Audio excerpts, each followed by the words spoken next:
2 जून 1947 जब दिल्ली के एक कमरे में करीब दर्जन भर लोग मिलकर करोड़ों लोगों का भविष्य लिखने जा रहे थे।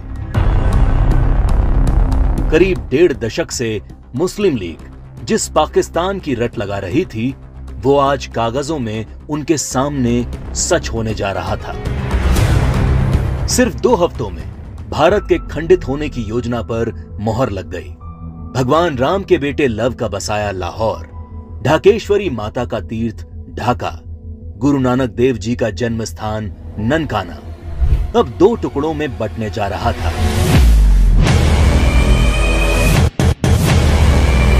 और अगर कोई इस विभाजन की योजना से अनभिज्ञ था, तो वो थी भारत की मासूम और निर्दोष जनता, जिस पर यह विभाजन कहर बनकर टूटने वाला था।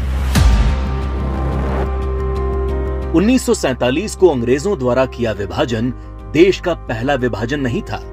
अंग्रेज इससे पहले 1905 में भी बंगाल का विभाजन कर चुके थे, लेकिन उस विभाजन का पहले बंगाल में और फिर पूरे देश में इतना मुखर विरोध हुआ कि अंग्रेजों को 1911 में अपना फैसला वापस लेना पड़ा था। विभाजन का जो काम अंग्रेज 1905 में नहीं कर पाए, वो 1947 में करने में कैसे सफल हो गए?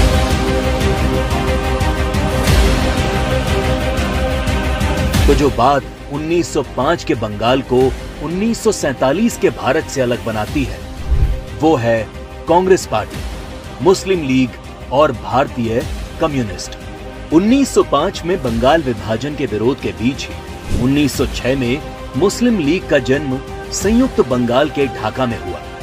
बंग भंग आंदोलन के बाद जन्मी मुस्लिम लीग ने 1909 में मार्ले मिंटो सुधार के नाम पर पृथक निर्वाचन प्रणाली मांग से शुरू करके अगले 30 साल में अलग इस्लामिक राष्ट्र पाकिस्तान के नाम पर भारत को मजहब के नाम पर बांट कर रख दिया।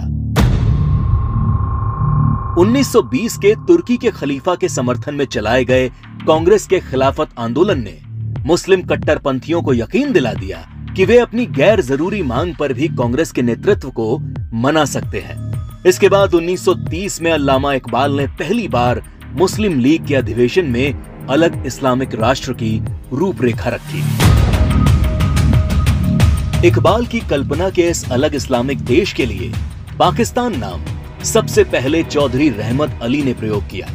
जब 1933 के तीसरे गोलमेज सम्मेलन में चौधरी रहमत अली ने पाकिस्तान अभी नहीं तो कभी नहीं नाम के पर्चे बांटे और करीब 7 साल बाद 1940 में लाहौर अधिवेशन में मुस्लिम लीग ने पहली बार पाकिस्तान नाम के अलग इस्लामिक देश का प्रस्ताव पास किया और 1947 में 10 लाख लोगों की लाश पर चढ़कर एक अलग इस्लामिक देश बना लिया।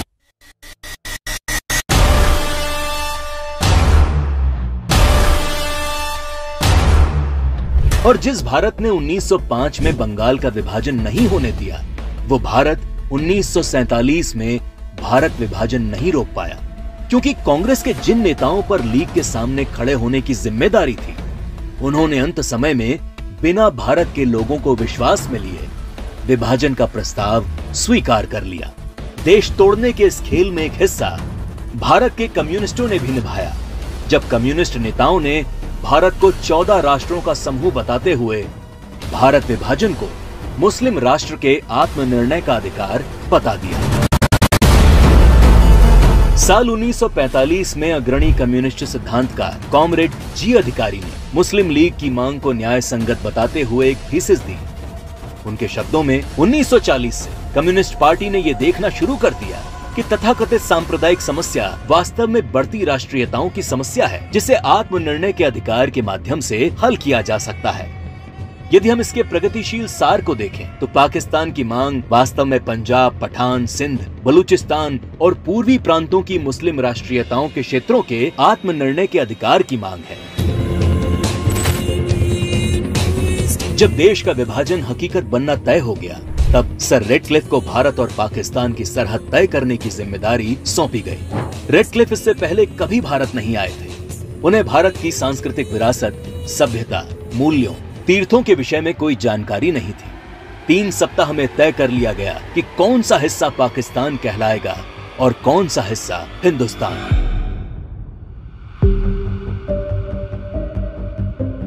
सदियों से एक जैसे इतिहास, भाषा, बोली, खान पान लिए रह रहे लोग, गांव और शहर रातों रात दो देश बन गए। करीब 1.5 करोड़ लोग रातों रात बेघर हो गए और करीब 10 लाख से अधिक लोग इस विभाजन के नाम पर काल के गाल में समा गए। ये विभाजन जिसने आगे चलकर पूर्वी पाकिस्तान में एक नए नरसंहार को जन्म दिया। शहर के शहर रातों रात खंडर में बदल गए। शहर दर शहर दंगे और आगजनी शुरू हो गई। वो लोग जो हवेलियों में रहते थे वो अब रातों रात रिफ्यूजी बन चुके थे। अपना सब कुछ लुटाकर लोग सड़ी गर्मी और बरसात में मीलों तक फैले काफिले हजारों की तादाद में अपनी जान बचाकर चले आ रहे थे। सबसे बुरा हाल महिलाओं का हुआ, जिन्हें इस विभाजन की सबसे क्रूर कीमत चुकानी पड़ी। सैकड़ों महिलाओं का अपहरण और बलात्कार किया गया।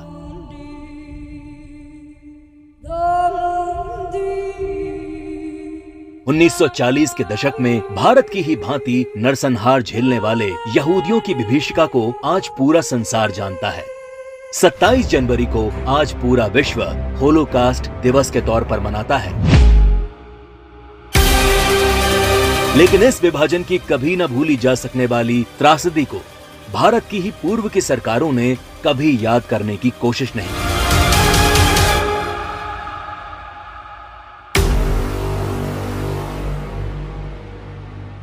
विभाजन विभीषिका दिवस 14 अगस्त का दिन विभाजन विभीषिका का स्मरण करने का दिन है। 14 अगस्त का दिन अटल जी की इन पंक्तियों को दोहराने का दिन है।